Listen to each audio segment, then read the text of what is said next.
தின இரண்டாவது ஞாயிற்றுக்கிழமையாகிய இந்த நாளில நம்முடைய தியான பகுதியாக தெரிந்து கொண்ட வேத பகுதி நாம் வாசித்த முதல் திருமறை பகுதி அப்போஸ்தலர் நடபடிகள் 9ஆம் அதிகாரம் 1 முதல் 22 வரை உள்ள வசனங்கள்.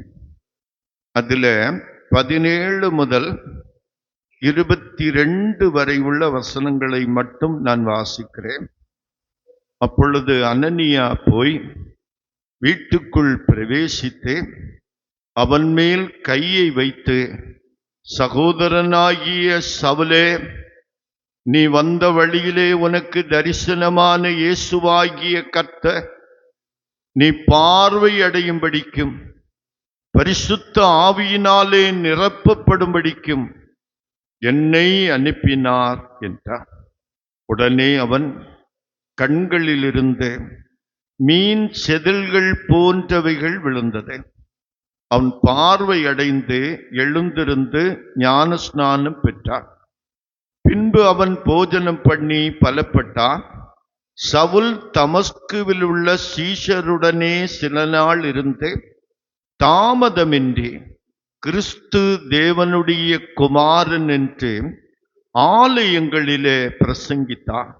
கேட்டவர்கள் எல்லாரும் ஆச்சரியப்பட்டு, எருசலேமில் இந்த நாமத்தை தொழுது கொள்கிறவர்களை நாசமாக்கி இங்கேயும் அப்படிப்பட்டவர்களை கட்டி பிரதான ஆசாரியர்களிடத்திற்கு கொண்டு போகும்படி வந்தவன் இவனல்லவா என்றார்கள்.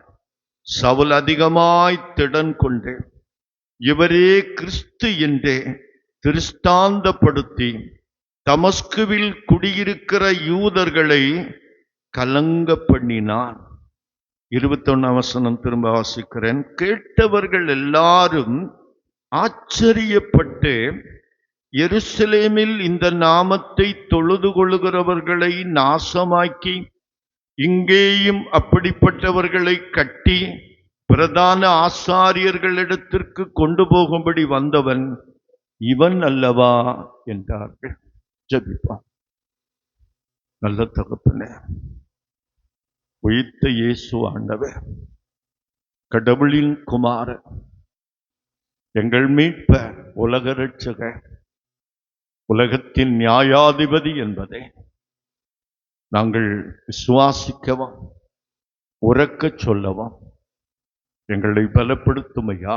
இந்த வசனங்களின் மூலம் நீர் வெளிப்படுத்தி தருகிற ஆவிக்குரிய சத்தியங்கள் எங்களை பலப்படுத்தட்டும், எங்கள் கண்களை தெளிவாக்கட்டும், எங்கள் இருதயங்களை திடப்படுத்தட்டும். இயேசுவின் நாமத்தில் பிதாவே, ஆமென். கிறிஸ்துவில் பிரியமானவர்களே, உயிர்த்தெழுந்த இயேசு உலகை வென்றவர், மனித மனங்களை வென்றவர். அவரை எதிர்ப்பவர்களை மேற்கொண்டு அவர்களை கொண்டு அவருடைய நாமத்தை பிரசங்கிக்கிறார், அறிவிக்கிறார், அவருக்கென்று ஊழியம் செய்ய பயன்படுத்துகிறார். இந்த உண்மையை நாம விசுவாசிக்கிறோமோ இல்லையோ, வரலாற்றில் இதுதான் உண்மை. இயேசு கிறிஸ்துவின் நாமத்தை, அந்த மார்க்கத்தை வேரோடு அழித்துவிட வேண்டுமென்று நினைத்தவர்கள், எழும்பினவர்கள் மண்ணோடு மண்ணாக அழிந்து போயிருக்கிறார்கள். நாத்திகவாதியாகிய இங்கர்சால் கிறிஸ்தவத்தை இன்னும் 50 ஆண்டுகளில உலகம் விட்டுவிடும், செல்லாததென்று சொல்லிவிடும். கிறிஸ்தவ மதத்தை உலகத்திலிருந்து அழித்து போடுவேன் என்று சவால் விட்டார். அவர் வாழ்ந்த வீடு இன்றைக்கு ஜெர்மன் தேசத்தில் உள்ள வேதாகம சங்க தலைமை கட்டடமாக இருக்கிறது. இங்கர்சால் மரிக்கும் போது நான் இருண்ட ஒரு சூனிய பிரதேசத்துக்குள்ளே போகிறேன், ஐயோ எனக்கு பயமாக இருக்கிறது என்று சொல்லித்தான் மரித்தான். என் அன்புக்குரியவர்களே, கிறிஸ்தவத்துக்கு எதிர்ப்பு என்பதே, கிறிஸ்தவர்களுக்கு பாடு என்பதே இன்றைக்கு நேற்றைக்கு வந்ததல்ல. கிறிஸ்தவம் தீயிலே முளைத்த மதம், வெயிலுக்கு கருகாது. கிறிஸ்தவம் பாடுகளிலே உருவானது. ஆண்டவருடைய பிள்ளைகள் இயேசு கிறிஸ்துவை ஏற்றுக்கொண்ட நாள் முதல் பாடுகளையும் வேதனைகளையும் நிந்தைகளையும் அவமானங்களையும் தான் சகித்திருக்கிறார்கள். அவர்களை வேதனைப்படுத்தினவர்கள் பேரரசர்கள், அதிகாரத்தின் உச்சபட்சத்தில் இருந்தவர்கள் அழிந்து போனார்கள். ஹேட்ரியன் என்கின்ற ஒரு ரோம பேரரசன் கிறிஸ்துவை உலகத்தில் இல்லாதபடி செய்து விடுவேன், அவருடைய நாமம் உலகத்தில் இல்லாதபடி அழிக்கப்பட்டு துடைக்கப்பட்டு செய்து விடுவேன் என்று சவால் விட்டு செயல்பட்டான். கிறிஸ்தவர்களை ஈவு இரக்கமில்லாமல் கொன்று குவித்த ரோம பேரரசர்களில இந்த ஏட்ரியான் மன்னன் ஒரு முக்கியமானவன். அவன் மரிக்கும் போது அவனுடைய உள்ளம் வேதனையிலே துடித்தது. உண்மையான ஆண்டவர் இயேசுவை நான் மறுதலித்து விட்டேனோ, அவரை எதிர்த்து போராடி நான் தோற்று விட்டேனோ என்கின்ற பதைப்பில அவன் சொன்ன கடைசி வார்த்தை என்ன தெரியுமா? நசரேயனாகிய இயேசுவே, நீ ஜெயித்தா. ஓ Jesus of Nazareth, thou hast conquered. நீ என்னை சிறைப்பிடித்து விட்டாய், மேற்கொண்டு விட்டாய். அதான் உண்மை. இன்னைக்கு நேற்றுக்கல்ல, உண்மையான கிறிஸ்தவர்களுக்கு பாடுகளும் வேதனைகளும் நிந்தைகளும் அவமானங்களும் நிச்சயமா இருக்கும். ஆனா ஒரு திருச்சபை முழங்கால் படியிட்டு ஜெபிக்க பழகி இருக்கிறது என்றால் அந்த திருச்சபைய ஒருவராலும் மேற்கொள்ள முடியாது. நாம செய்கிற மிகப்பெரிய தவறு என்ன தெரியுமா? கிறிஸ்தவர்களாகி நாம ஜெபிப்பதில்லை. ஜெபக்குழுக்கு வாருங்க, ஒரு 10 பேர் 20 பேர் சேர்ந்து சபைக்காக, சபை மக்களுக்காக ஜெபிப்போம்னு சொன்னா ஒரு நாள் 20 பேர் வருவோம், அடுத்து 10 பேர் வருவோம், அதுக்கு பேர் 5 பேர் வருவோம், சில நாள் யாருமே வரணும். நம்ம சௌகரியம் போல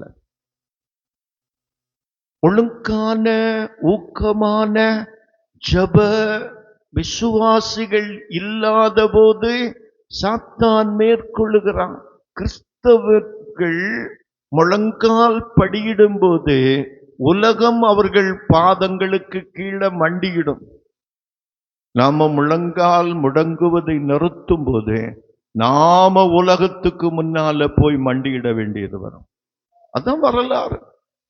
ஆதி திருச்சபை அப்போஸ்தலர் உபதேசத்திலும் அந்நியோன்யத்திலும் அப்பம் பிட்குதலிலும் ஜபத்திலும் தரித்திருந்தார்கள்.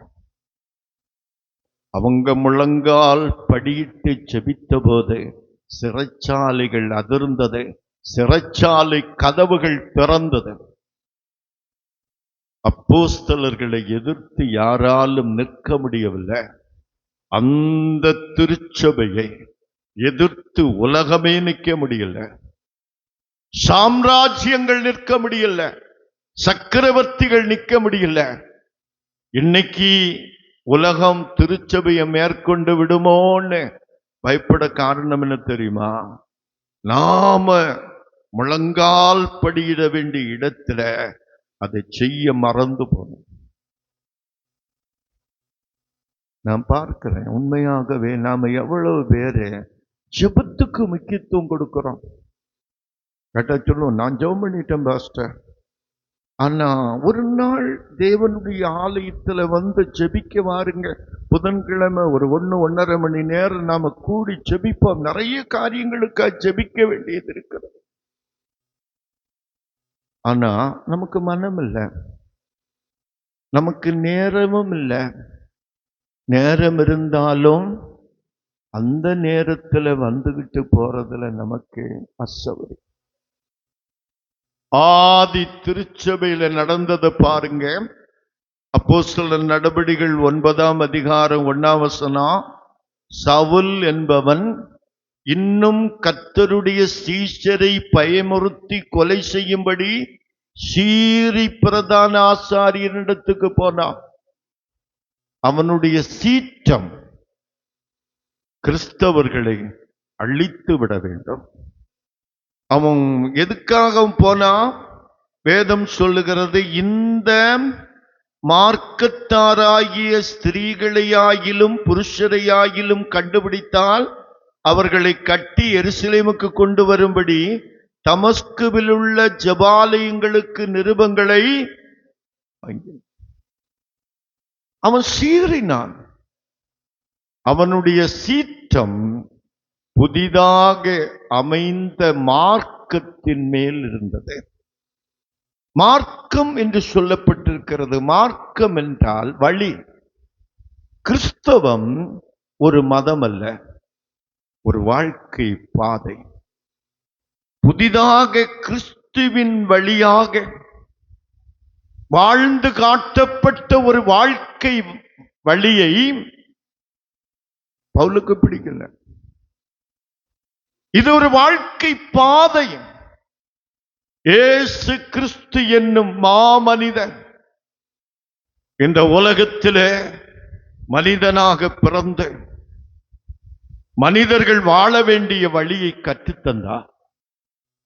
மனிதர்களுக்காக, எல்லாருடைய பாவங்களுக்காக கல்வாரி சிலுவையிலே பலியானார். நானே வழியும் சத்தியமும் ஜீவனுமாயிருக்கிறேன் என்று சொன்னார். இந்த மார்க்கம் பவுலுக்கு பிடிக்கல. இன்னைக்கு இதுல தான் பிரச்சனை. உண்மையான கிறிஸ்தவ மார்க்கத்தின்படி வாழ்ந்தாதான் உலகத்துக்கு பிடிக்காது. உன்னை ஒரு கன்னத்தில் அறைகிறவனுக்கு மறுகன்னத்தை காட்டு. உனக்கு ஒரு மைல் தூரம் கூப்பிடுகிறவனுக்கு கூட 7 மைல் தூரம் போ. உன் சகோதரனுக்கு மன்னி. இந்த மார்க்கம், இந்த பாதை, இந்த வழி உலகத்துக்கு ஒரு வேறுபாடானது. இந்த உலகம் உங்களுக்கு சொந்தம் அல்ல, பரலோகம் உங்களுக்கு சொந்தம். அங்கிருந்து கர்த்தராகிய இயேசு கிறிஸ்து வருவதற்கு காத்திருங்கள். அப்படி பரலோக சிந்தையில வாழுகிற ஒரு தேவ மனுஷனை, பரிசுத்தத்தில நீதியிலே வாழ்ந்து கொண்டிருக்கிற ஒருவனை பார்க்கும்போது, ஐயோ இது ஒரு புது வழியா இருக்கிறதே. களவு செய்யக்கூடாதுன்னு சொல்லாங்க, பொய் சொல்லக்கூடாதுன்னு சொல்லாங்க, அக்கிரமம் செய்யக்கூடாதுன்னு சொல்லாங்க, அநியாயம் செய்யக்கூடாதுன்னு சொல்லாங்க, அநீதி செய்யக்கூடாதுன்னு சொல்லாங்களே. இது ஒரு புதிய பாதையா இருக்கிறதே. இயேசு கிறிஸ்துவை கடவுளின் குமாரனாக, மீட்பராக, ஆண்டவராக, உலக இரட்சகராக அறிவிக்கிறார்கள். அதில் தான் உலகத்துக்கு இடரல்.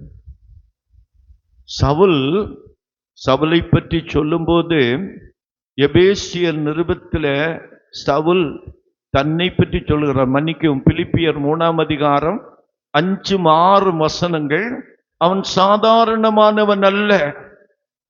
சவுல் எபிரேய குலத்திலே பிறந்தவன். அவன் தன்னை பற்றி தானே சொல்ல பாருங்க, வாசிங்க. நான் 8ஆம் நாளில விருத்த சேதனம் பண்ணப்பட்டவன், இஸ்ரவேல் வம்சத்தான், பென்யமீன் கோத்திரத்தான், எபிரேயரில் பிறந்த எபிரேயன், நியாய பிரமாணத்தில பரிசேயன், பக்தி வைராக்கியத்துல சபையை துன்பப்படுத்தினவன் சவுல் இருக்கிறான்னு ஒரு அக்கிரமக்காரன் அல்ல, அநியாயக்காரன் அல்ல, துன்மார்க்கனும் அல்ல. நாம நினைப்போம் கிறிஸ்தவத்தை துன்பப்படுத்தினதுனால சவுல் ஒரு துன்மார்க்கன் என்று. அப்படி அல்ல. அவனுக்கு யூத மார்க்கத்தின் மேல வரி. அந்த யூதர்கள் என்ன நம்பினாங்க? இனி வரக்கூடிய மேசியா தாவீதின் வம்சத்திலே வருவார், அவர் எருசலேமிலே அரசாளுவார். அந்த அரசாட்சி காலத்துல யூதர்கள் மகிழ்ந்து களி கூறுவார்கள். அவர் ரோமர்களை வீழ்த்துவார், அந்நியர்களை வீழ்த்துவார், அடக்கு முறையினின்று நம்மை விடுவிப்பார் என்கிற ஒரு நம்பிக்கை எதிர்பார்ப்பவர்களிடத்தில் இருந்தது.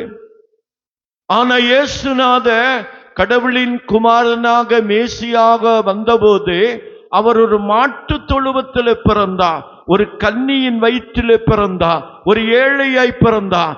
அவரை போர்த்ததுக்கு துணி கிடையாது, வைக்கிறதுக்கு இடம் கிடையாது. இந்த மேசியாவை ஏற்றுக்கொள்ள அவங்க ஆயத்தம் இல்லை. அவர்கள் எதிர்பார்த்தபடி மேசியா வராததுனால யூதர்கள் அவரை வெறுத்தார்கள்.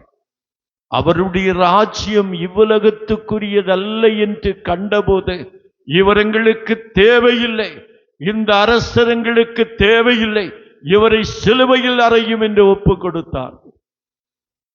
அன்பானுகளே, இதுதான் பிரச்சனை. சவுலும் அப்படித்தான். சவுல் யூத மார்க்கத்துல, பரிசேய குடும்பத்துல, நியாய பிரமாணத்துல தேறினவன், சுயநீதியிலே வைராக்கியம் உள்ளவன். அவன் இயேசுவின் போதனையை நம்ப மறுத்தான், இயேசுவின் வாழ்க்கை முறையை ஏற்றுக்கொள்ள மறுத்தான்.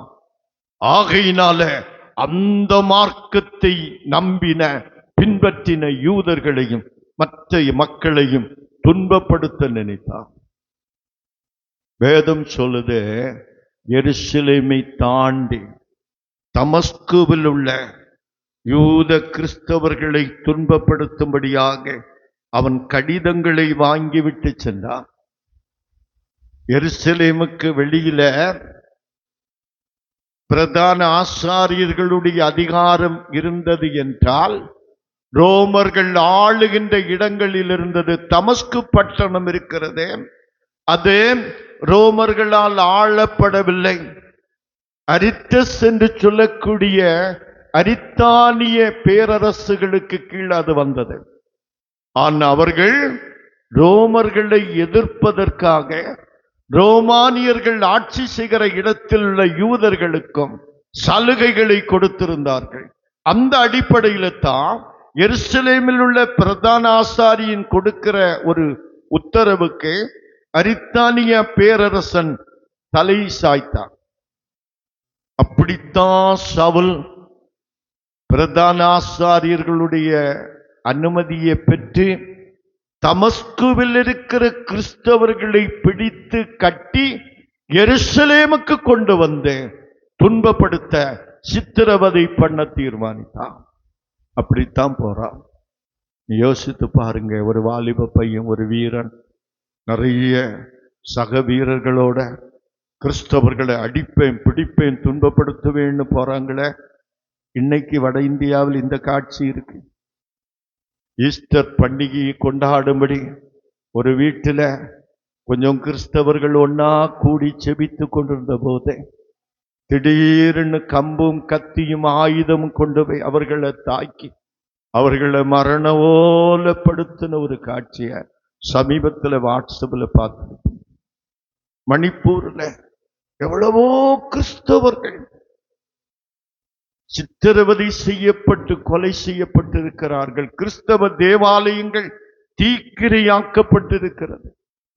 நீங்களும் நானும் ரொம்ப சௌரியமா இங்கு பெற்றல இருந்தது போல நல்லா இருக்கு. நமக்கு சர்ச்சில் இருந்தா கொஞ்ச நேரம் இருந்த உடனே ஏசி இருந்தா நல்லா இருக்குன்னு தோணும்.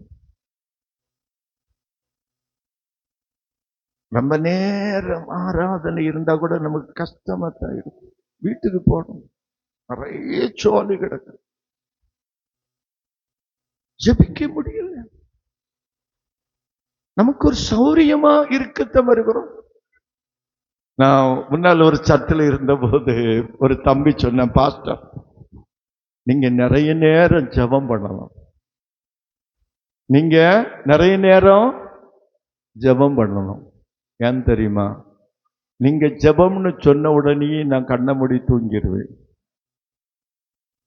நீங்க ஜெபம்னு சொன்ன உடனே நான் கண்ணை மூடி தூங்கிடுவேன். நீங்க சுருக்கமா முடிச்சிங்கன்னா நான் உடனே எழும்பணும். நீங்க ஒரு 15 மினிட் 20 மினிட் ஜெபம் பண்ணீங்கன்னா நான் ஒரு சின்ன குட்டி தூக்கம் போட்டுக்கிட்டு எழும்பிடுறோம். எவ்வளவு சந்தோஷம் பார்க்க. ஏன் தெரியுமா? இன்னும் அந்த துன்புறுத்தலின் காலம் தென்னிந்தியாவுக்குள்ள வரல. இப்படித்தான் கிறிஸ்தவர்கள் இருப்போமானா சீக்கிரத்தில் அது தென்னிந்தியாவுக்கு வரும்.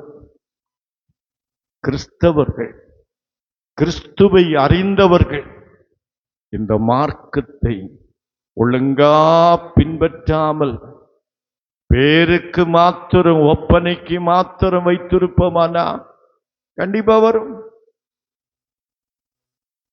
வேதம் சொல்லுது, கிறிஸ்து ஜீவனுள்ள கடவுள், வானத்திலும் பூமியிலும் சகல அதிகாரமுள்ளவர். வெளிப்படுத்தின விசேஷத்துல இன்னைக்கு நாம வாசித்தோம். வெளிப்படுத்தல் 5ஆம் அதிகாரம் 12ஆம் வசனம் வாசிங்க. அவர்களும் மகா சத்தமிட்டு அடிக்கப்பட்ட ஆட்டுக்குட்டியானவர் வல்லமையும் ஐஸ்வர்யத்தையும் ஞானத்தையும் பலத்தையும் கனத்தையும் மகிமையும் ஸ்தோத்திரத்தையும் பெற்றுக்கொள்ள பாத்திரராயிருக்கிறார். இயேசு கிறிஸ்து சகல கனத்தையும் மகிமையும் ஐஸ்வர்யத்தையும் பெற்றுக்கொள்ள தகுதியான ஒரு தேவன். அவர் தேவகுமாரன், கடவுள் பரிசுத்தர். அவரை ஆராதிக்கிறதுக்கு முழு மனதா ஆராதிக்கணும். நம்ம சௌரியம் போல ஏதோ அவர் நம்ம தேவைக்கு வச்சிருப்போம், தேவையில்லை நேரத்தில் ஒதுக்கி வச்சிருப்போம். அந்த வேலை இல்லை. கிறிஸ்தவர்கள் கிறிஸ்துவுக்காக வாழும் போது உலகத்தின் எதிர்ப்பை சம்பாதிக்கிறோம். கிறிஸ்தவர்கள் கிறிஸ்தவர்களாக வாழும் போது உலகத்தால் பகைக்கப்படுகிறோம். உலகத்துக்கு ஒத்த வேஷம் தரிக்கும் போது யாரும் நம்ம பகைக்க மாட்டாங்க. சவுல் அந்த கிறிஸ்தவர்களை எதிர்த்த ஆண்டவர் என்ன சொன்னார் தெரியுமா? சவுலே சவுலே, நீ என்னை ஏன் துன்பப்படுத்துகிறாய்? நீ துன்பப்படுத்துகிற இயேசு நானே. முள்ளின் மேல் உதைக்கிறது உனக்கு கடினம். சவுல் கிறிஸ்துவ துன்பப்படுத்தல, சபையை துன்பப்படுத்தினா.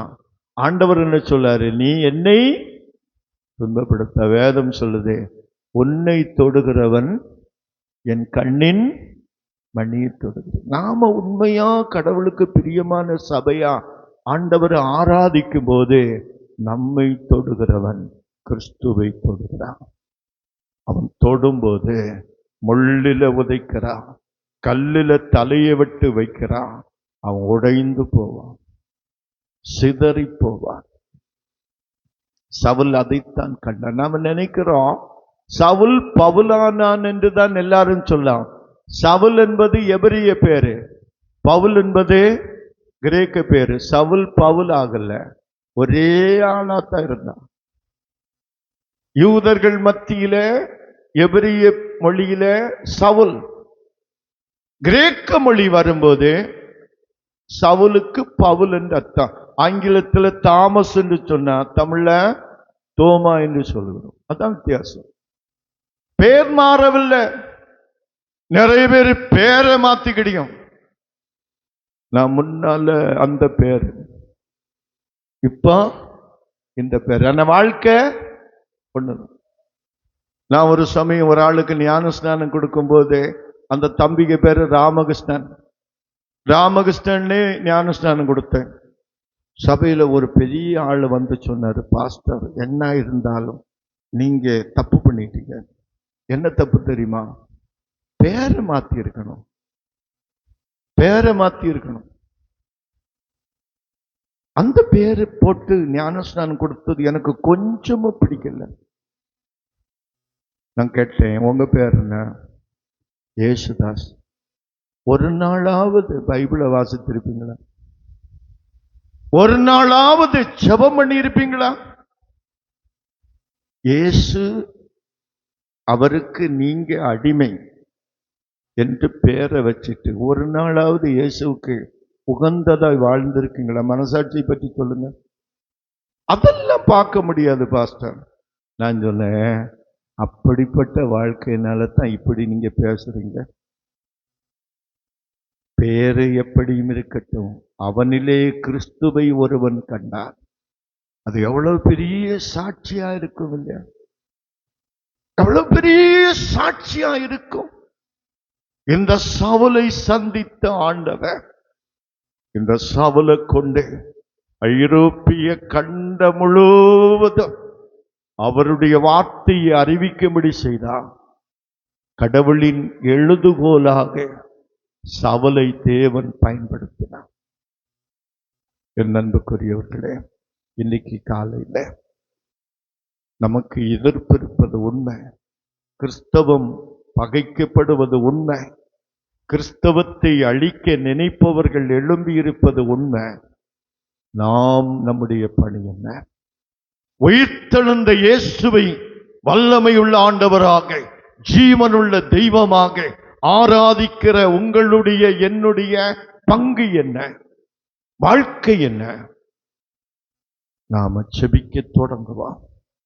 ஜெபம் அநேக சவுலை கிறிஸ்துவுக்கு கொண்டு வரும். அநேக ஆத்துமாக்கள் ஆண்டவருக்குள்ள வருவார்கள். இந்த உலகம் இயேசுவை காணும், இயேசுவை ஆண்டவராக காணும், இயேசு கிறிஸ்துவை உலக மீட்பராய் அறிக்கை செய்வார்கள். ஆமென். எல்லா புத்திக்கு மேலான தெய்வ சமாதானம் உங்கள் இருதயங்களையும் சிந்தனைகளையும் கிறிஸ்து இயேசுவுக்குள் பலப்படுத்தி காப்பதாக. ஆமென். அன்பார்களே, இன்றிலிருந்து வருகிற ஞாயிற்றுக்கிழமை வரையிலும் நமக்கு விடுமுறை வேதாகம பாடசாலை வகுப்புகள் நடைபெற இருக்கிறது. இன்றைக்கு ஆராதனை முடிந்தவுடன் சண்டே ஸ்கூல் இருக்காது, விபிஎஸ் நடைபெறும்.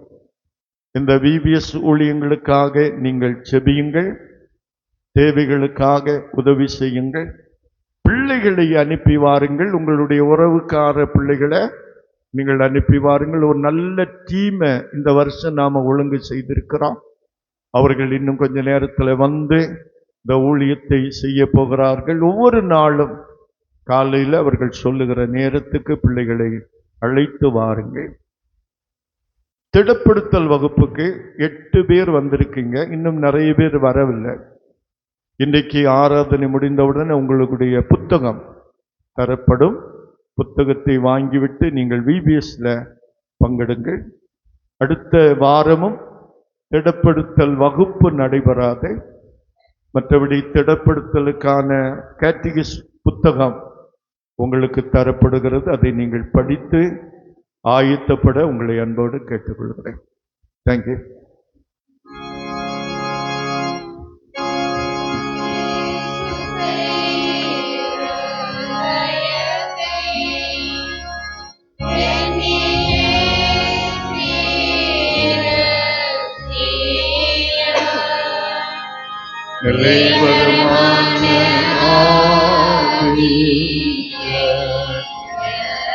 உள்ளத்திலே உமது சமூகத்தில்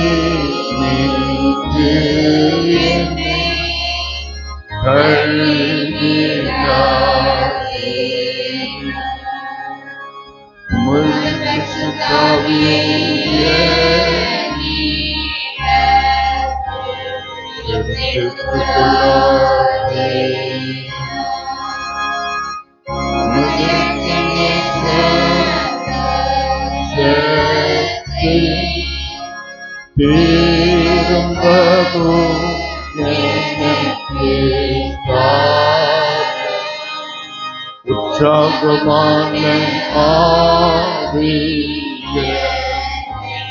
காக்கும்படி செய். ஜெபிப்போம். நல்ல கடவுளே, உயிர்த்தெழுந்த இயேசு ஆண்டவர், உலகை வென்றவர், மனித மனங்களை வென்றவர், உம்மை எதிர்ப்போரை மேற்கொள்ளுகின்றவர் என்பதை இந்த நாளில் எங்களுக்கு சொல்லித் தந்தேன்.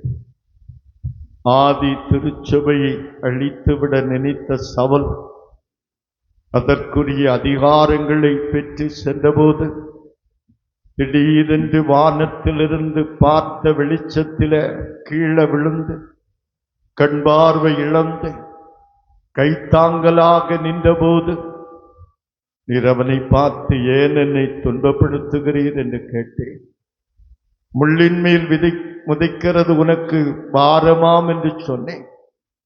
உம்முடைய அற்புத வல்லமையை கண்ட சவுல், ஆண்டவரே நீர் யார் என்று கேட்டது மாத்திரமல்ல, இயேசு ஆண்டவரே உலக மீட்பர் என்பதையும் அறிந்து விசுவாசித்தான், ரட்சிக்கப்பட்டான்.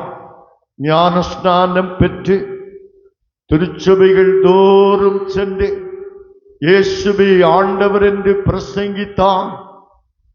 அநேகர் கலங்கும்படியாக ஊழியம் செய்தார் என்று சொல்லி பார்த்தோம். ஆதி திருச்சபை ஜெபித்து ஆண்டவருடைய பிரசன்னத்தில் வாழ்ந்தபோது அந்த சபைக்கு எதிராக எழும்பினவர்கள் நிற்க முடியவில்லை. கர்த்தாவே, கால திருச்சபைகள் பேர் கிறிஸ்தவர்களாக, பாரம்பரிய கிறிஸ்தவர்களாக, ஜபமில்லாத, ஜப வல்லமை இல்லாமல், ஆவியின் பலன் இல்லாமல், அனல் இல்லாமல் இருப்பதை நீர் பார்க்கிறே சாமி. நாங்கள் பண்டிகை கால கிறிஸ்தவர்களாய் இல்லாமல், பாரம்பரிய கிறிஸ்தவர்களாய் இல்லாமல், செயல்படும் கிறிஸ்தவுக்காக வீரர்களாய் நிற்க எங்களை பலப்படுத்தும் ஆண்டவரே. இந்த உலகத்தில் உம்மை அறிந்த மக்கள் உமக்காக ஜீவிக்க நீர் கற்றுத்தந்த வாழ்ந்து காட்டின வழியை, கிறிஸ்தவ வழியை வாழ்ந்து காட்ட எங்களுக்கு கிருபை தாரும், அர்ப்பணிப்பு தாரும் ஆண்டவரே. இந்த நாளிலே கேட்ட வார்த்தைகள் எங்கள் இருதயங்களிலே விழட்டும். நல்ல தீர்மானங்களை நாங்கள் எடுக்க உதவி செய்யும் ஐயா. இந்த நாள் எங்களுக்கு ஆசீர்வாதமாக இருக்கட்டும். இந்த நாளில புதிய பிறந்த நாளை காணுகிற திருமதி வசந்தா முருகப்பன், திருவாளர் சுதர்சன் அவர்களுக்காக ஜெபிக்கிறோம். இந்த வாரம் புதிய பிறந்த நாட்களை காணுகிற திருவாளர் ஜேகிங்ஸ்லி ஆசிரியருக்காக, திருவாளர் தேவகுமாருக்காக, திருவாளர் ஜெப ஜெனீஷுக்காக, திருமதி சபீதா ராஜகுமாருக்காக, திருவாளர் ஏ தங்கையன் அவர்களுக்காக, திருமதி விஜயகுமாரி சந்திரன் அவர்களுக்காக, திருமதி சுதா பாபு அவர்களுக்காக, ஆஷிக் சாமுக்காக, செல்வி லிசானியாவுக்காக, டபிள்யூ வினிஷாவுக்காக, திருவாளர் ஆர் ராஜன் அவர்களுக்காக, திருவாளர் ஆர் கிறிஸ்தோவர் அவர்களுக்காக ஜெபிக்கிறோம். புதிய பிறந்த நாட்களை காணுகிறவர்கள் சந்தோஷத்தோடு சமாதானத்தோடு வாழவும், தேவ கிருபையிலே பலப்படவும், தெய்வ சமாதானத்தை பெற்றுக்கொள்ளவும் கிருபை தார். திருமதி ஜாய்ஸ் அவர்களுக்காக ஜெபிக்கிறோம். தெய்வ கிருபை அவர்களோடு இருக்கட்டும் சுவாமி. புதிய திருமண நாட்களை காணுகிற திருவாளர் சாம்தினோ, திருமதி சத்யா தினோவுக்காக, திருவாளர் தங்கையன், திருமதி சரோஜினி தங்கையன் அவர்களுக்காக, திருவாளர் ஆசீர்வாதம் ஆசிரியர் திருமதி மரியாமலா அவர்களுக்காக, திருவாளர் சார்ல்ஸ் வில்லியம், திருமதி ஜெனீபர் வில்லியம் தம்பதிக்காக, திருவாளர் அனீஷ், திருமதி நிஷா ராணி அனீஷுக்காக, திருவாளர் எல்டி சாமைசக், திருமதி ஜான்சி ராணி சாமைசக் தம்பதிக்காக ஜெபிக்கிறோம். புதிய திருமண ஆண்டில புதிய வளங்களை பெற்றுக்கொள்ளவும், புதிய கிருபைகளை பெற்றுக்கொள்ளவும் உதவி தாரும். விசேஷித்த காலத்தில் இருக்கிற பிள்ளைகளுக்காக ஜெபிக்கிறோம். திருமதி ஷாரோன் ஜோயலுக்கு ஜெபிக்கிறோம். மகளுக்கு நல்ல சுகத்தை பலத்த கிருபைகளை கொடும். நல்ல கர்த்தாவே, இந்த நாளிலும் சரீர வியாதியின் நிமித்தமாக பலவீனமாக இருக்கிற நம்முடைய பிள்ளைகளை கண்ணோக்கி பாரும் ஆண்டவரே. திருவாளர் திருமதி ஷைபா ராணி அவர்களுக்காக ஆண்டவர், இந்த நாளிலும் சரீர பலவீனமாக சிகிச்சையில் இருந்து கொண்டிருக்கிற திருமதி ராஜம் தாமோதரன் அவர்களுக்காக ஜெபிக்கிறோம். முதுமையின் காரணமான பலவீனத்தினாலே கஷ்டப்படுகிற திருமதி மேரி மனோகரா அவர்களுக்காக ஜெபிக்கிறோம். பலவீனமாக மருத்துவ சிகிச்சையில் இருந்து கொண்டிருக்கிற திருமதி ஸ்டெல்லா சுந்தரராஜ் அவர்களுக்காக, திருமதி கமலபாய் கமலையின் அவர்களுக்காக, திருமதி புஷ்பபாய் தேவதாசன் அவர்களுக்காக, திருமதி நிர்மலா அன்னப்பேள் அவர்களுக்காக, திருமதி ஜெயந்தி ஜஸ்டிஸ் அவர்களுக்காக, திருவாளர் ஐயாவு அவர்களுக்காக, திருவாளர் ஜெயசீலன், திருமதி மேரி லீலா ஜெயசீலன் அவர்களுக்காக ஜெபிக்கிறோம். நல்ல கடவுளே, திருமதி ரத்னபாய் அவர்களுக்காக ஜெபிக்கிறோம். பலவீனத்தின் நிமித்தம் ஆலயத்தில் வந்து ஆராதிக்க முடியாமல் இருக்கிற நம்முடைய பிள்ளைகளை கண்ணோக்கி பார். சீதோஷ்ண கஷ்டத்தினால அவதிப்படுகிற மக்களையும் கண்ணோக்கி பார். ஆண்டவரை தூர இடத்திலிருந்து விட்டு இன்னைக்கு காலையில் ஊருக்கு வந்திருக்கிற திருவாளர் ஜெய்சிங் அவர்களுக்காக, திருமண காரியத்தை எதிர்நோக்குகிற அவருடைய மகன் ஷாரோனுக்காக ஜெபிக்கிறோம். உமது அடியாரையும் அவருடைய மனைவி பிள்ளைகளையும் ஆசீர்வதித்து பலப்படுத்தும் ஐயா. திருமணத்தை எதிர்நோக்கி இருக்கிற பிள்ளைகள் ஆண்டவருடைய மேலான கிருபைகளை நன்மைகளை பெற்றுக்கொள்ளட்டும் சுவாமி. வெளி ஊர்களில் இருக்கிற உம்முடைய பிள்ளைகளை கண்ணோக்கி பார். நல்ல தகப்பன் இருக்கிற இடங்களில் அவர்களை பாதுகாத்துக்கள். இந்தியாவில் தீவிரவாதிகள் செயல் நிமித்தமாக உயிரிழந்த குடும்பங்களுக்காக ஜெபிக்கிறோம். ஆண்டவரை, வன்முறைகள் தீவிரவாதங்களிலிருந்து இந்த தேசத்தை பாதுகாத்துக்கொள்ளும். வயதான பெற்றோர்களை பாதுகாத்துக்கொள்ளும். வாலிப பிள்ளைகள் வாலிப நாட்களை தேவனுக்கு ஒப்பு கொடுத்து வாழட்டும் சாமி. திருச்சபை குடும்பங்களை பொறுப்படுத்திக் கொள்ளும். பிபிஎஸ் ஊழியங்களை நடத்தும்படி வந்திருக்கிற உம்முடைய பிள்ளைகளோடு உம்முடைய கிருபை இருக்கட்டும். பாஸ்டர் அருள் திரு ஜெபராஜ் ஐயருக்காக, அவருடைய குழுவினருக்காக தம்மை போற்றுகிறோம். சிறப்பான முறையில் திருவசனத்தை கற்றுக் கொடுத்து பிள்ளைகள் ஆண்டவரை அறிகிற அறிவிலே வளர்ச்சி அடைய கிருபை தார். ஆண்டவர் இயேசுவின் மூலமாக ஜெபிக்கிறோம் பிதாவே, ஆமென். அறிவிப்புகளுக்கு பிறகு பாடலை பாடும்.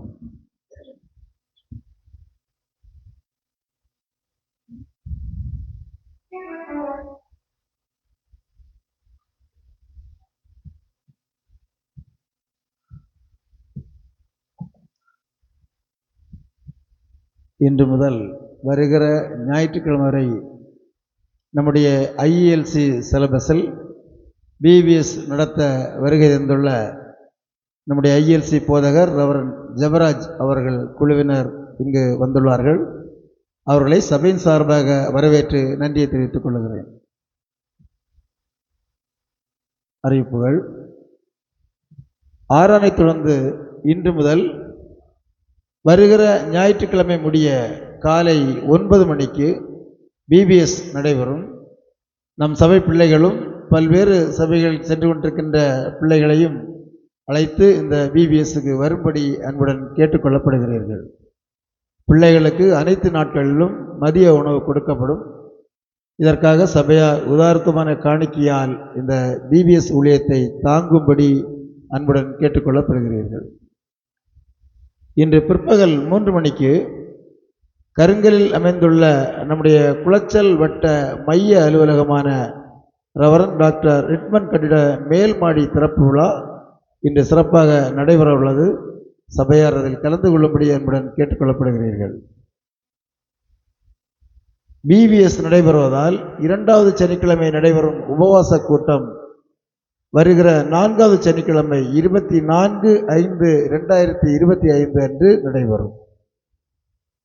ஜெபக்கூட்டங்கள் இந்த வாரம் இன்று 4/5/2025 இரவு 7 மணிக்கு காட்டுவிளை திரு பி தனராஜ் அவர்கள் வீட்டிலும், 7/5/2025 புதன்கிழமை பொட்டக்குழி திரு ஆர் வின்சென்ட் மனோகர் அவர்கள் வீட்டிலும், 10/5/2025 சனிக்கிழமை செட்டிவிளை திரு திவாகரன் அவர்கள் வீட்டிலும், அடுத்த வாரம் 12/5/2025 திங்கட்கிழமை சோனச்சுவிளை திரு ஆர் சதீஷ்குமார் அவர்கள் வீட்டிலும், 14/5/2025 புதன்கிழமை செட்டிவிளை திரு தனிசுலாஸ் அவர்கள் வீட்டிலும் ஜெபக்கூட்டங்கள் நடைபெறும்.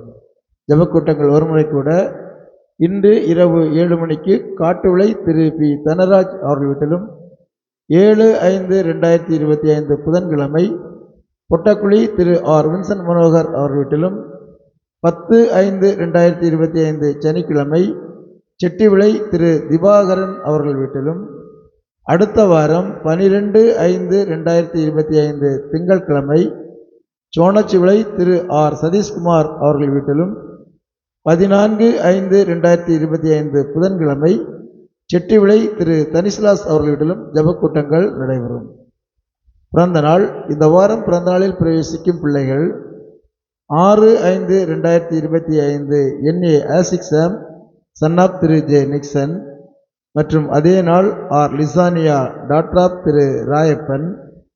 9/5/2025 A Jebajanis son of Thiru Austin. இவர்கள் கிறிஸ்து இயேசுக்குள் எல்லா வளம் பெற்று வாழ சபை வாழ்த்துகிறது. திருமண நாள். இந்த வாரம் தமது திருமண நாளை காணும் தம்பதிகள் 5/5/2025 திரு ஜி ஆசீர்வாதம் திருமதி ஏ மரிய அமலா மற்றும் அதே நாள் திரு சி சாம் ஜினோத் திருமதி சி சத்யா. 6/5/2025 திரு எஸ் சால்ஸ் வில்லியம் திருமதி எஸ் ஜெனிபர் சோபியா மற்றும் அதே நாள் திரு கிறிஸ்டோபர் திருமதி அஜிதா. 7/5/2025 டி அனீஸ் திருமதி கே நிஷா ராணி. 9/5/2025 திரு எம் டேவிட் ஜெயசேகர் திருமதி மேரி பியூலா. 10/5/2025 திரு எல்டி சாம் ஐசக் திருமதி டி ஜான்சி ராணி. இவர்கள் கிறிஸ்து இயேசுக்குள் எல்லா வளம் பெற்று வாழ சபை வாழ்த்துகிறது. கடந்த வாரம் நடைபெற்ற குளச்சல் வட்ட வாலிபர் சங்க போட்டியில் நம் சபை வாலிபர்கள் கலந்து கொண்டு 2வது பரிசை பெற்றுள்ளார்கள். அவர்களுக்கு சபையின் சார்பாக நன்றியை தெரிவித்துக் கொள்கிறேன். கடந்த வாரம் சண்டே ஸ்கூல் பிள்ளைகளுக்கு ஸ்நாக்ஸ் வழங்கிய திரு ஜெனீஸ் பெனிட்டா அவர்களுக்கு சபையின் சார்பாக நன்றியை தெரிவித்துக் கொள்கிறேன். ஜெபக்கூட்ட காணிக்கை திரு சந்திரன் ரூபாய் 500, திரு ஜெயஸ்ரீபன் ரூபாய் 500, திரு தனராஜ் ரூபாய் 500. கல்லறை தோட்டம் வாங்க காணிக்கை கொடுத்தவர் திரு ஜபதாஸ் ரூபாய் 5000. காணிக்கை பாடலுக்கு முன்பாக கடந்த ஞாயிற்றுக்கிழமை குளச்சல் வட்ட வாலிபர்களுடைய சிறப்பு கர்த்தரங்கு மேக்கோடு லுத்தரன் திருச்சபையில் வைத்து நடைபெற்றது. அங்கு நடைபெற்ற போட்டிகளில் 2 பிரிவுகளில் நம்முடைய திருச்சபை வாலிபர்கள் 2வது பரிசை பெற்று வந்திருக்கிறார்கள். அவர்களை பாராட்டுவோம், ஊக்கப்படுத்துவோம். அன்பு பிள்ளைகள் இன்னும் அதிகமான பரிசுகளை பெறுவதற்கு நாம் வாழ்த்துவோம். இந்த பரிசுகளை முறைப்படி சபை தலைவர் அவர்கள் இப்பொழுது வாலிபர் சங்க பொறுப்பாளர்களுக்கு கொடுப்பார்கள். வாலிபர் சங்க பொறுப்பாளர்கள், வாலிபர்கள், ஆலோசகர்கள் முன்னால் வருமாறு உங்களை அன்போடு அழைக்கிறேன். வாங்க.